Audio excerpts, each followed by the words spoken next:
Ուսումնաարտադրական կենտրոնի պաշտոնական բացում, արդի քրեակատարողական հիմնարկում, անազատության մեջ գտնվող անձիկ մասնագիտական դասընթացների շնորհիվ հնարավորություն կունենան ձեռք բերել եվրոդռներ ու պատուհաններ պատրաստելու հմտություններ, իսկ հետո նաև գումար վաստակել։ Ծրագիրն իրականացվել է Արդարադատության նախարարության և Եվրոպայի խորհրդի համագործակցության շրջանակներում։ Համագործակցությունը Եվրոպայի խորհրդի հետ ոչ միայն նպաստում է ոլորտի կարողությունների զարգացմանը,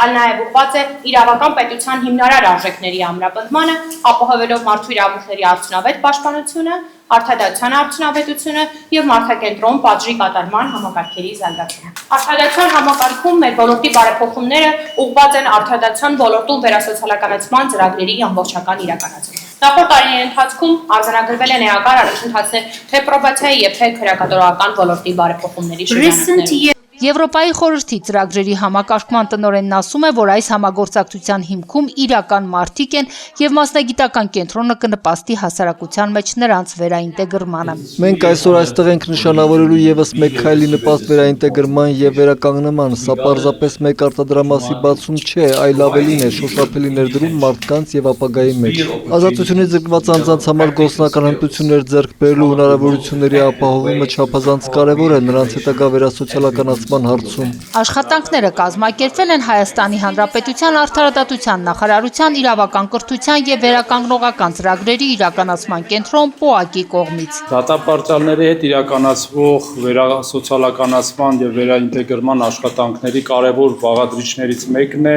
քրեակատարողական հիմնարկներում որակյալ կրթություն ունենալը և իրականացնելը։ Այդ իսկ պատճառով կենտրոնը շատ է կարևորում քրեակատարողական հիմնարկներում բազմաթիվ բազմազան կրթական ծրագրերի առկայությունը։ Հայաստանում գործող 9 քրեակատարողական հիմնարկներից 3-ն արդեն ունեն նմանատիպ ուսումնական կենտրոններ։ 2024-ին Եվրոպայի խորհրդի աջակցությամբ հիմնադրվել էր Սևան քրեակատարողական հիմնարկի կահույքագործության արհեստանոցը, 2025-ին էլ Վանաձոր քրեակատարողական հիմնարկում բացվել էր Զոդման արտադրամաս։ Քրեակատարողական համակարգում պայմանավորված ենթամշակութային առանձնահատկություններով աշխատանքը այդքան էլ ցանկալի զբաղմունքի տեսակ չի համարվում։ Բայց մենք սկսելով տարբեր միջոցառումներից, տարբեր ուսումնական պրոցեսներից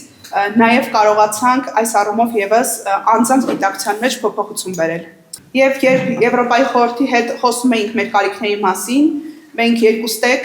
եկանք գիտակցման, որ աշխատանքի հնարավորություն ստեղծելը հաջորդ մարտահրավերն է և հաջորդ ամենակարևոր կարիքը համակարգի համար։ Արդիկում դատապարտյալների ուսուցումը նախատեսվում է սկսել մայիսից։ Առաջին խմբի համար արդեն կա մասնակցելու հայտ ներկայացրած 12 դատապարտյալ։ Մինչև տարեվերջ նախատեսվում է ձևավորել ևս 2 խումբ։ Ստեղծված գույքը կօգտագործեն ներքին կարիքների համար, իսկ դատապարտյալները աշխատաբարձ կստանան։ Քրիստինա Մկրտչյան, Մարտին Գևորգյան, լուրեր։